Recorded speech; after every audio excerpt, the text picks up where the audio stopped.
बिस्मिल्लाहिर्रहमानिर्रहीम अस्सलामु अलैकुम। सऊदी इन्फो यूट्यूब चैनल में आपको खुश आमदीद कहते हैं। अलमजमा यूनिवर्सिटी के फल्कियाती सेंटर ने कहा है कि जुमा को ईद के चांद का नज़र आना मुमकिन नहीं। साथ में उन्होंने इसकी बहुत सारी वजूहात भी बताई हैं। जबकि दूसरी तरफ सुप्रीम कोर्ट ने एक मरतबा फिर जुमा को ईद का चांद देखने की अपील कर दी है। सबक वेबसाइट के मुताबिक अलमजमा यूनिवर्सिटी के तहत काम करने वाले फल्कियाती मरकज़ ने कहा है कि फ़ल्की हिसाब से जुम्मा को 29वां रोज़ा होगा। उस दिन सूरज 6:39 पर गुरूब होगा, जबकि चाँद उससे पहले 6:26 पर गुरूब हो जाएगा।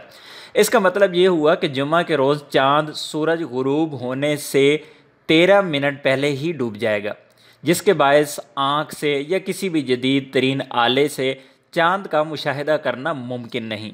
मरकज़ ने कहा कि जबकि हफ्ता के दिन 30वां रोज़ा होगा, उस दिन सूरज 6:40 पर गुरूब होगा, जबकि चाँद उसके बाद 7:23 पर डूबेगा।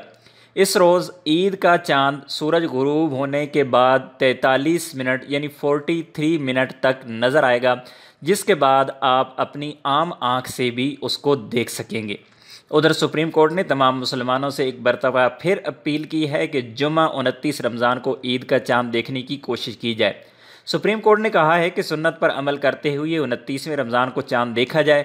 अगर किसी को चाँद नज़र आ जाए तो वो करीबी अदालत में अपनी गवाही रिकॉर्ड करे। उम्मीद है वीडियो अच्छी लगी होगी। वीडियो अच्छी लगी तो वीडियो को लाइक कीजिएगा। मिलते हैं एक और नई वीडियो के साथ, तब तक के लिए इजाज़त दीजिए। अल्लाह हाफ़िज़।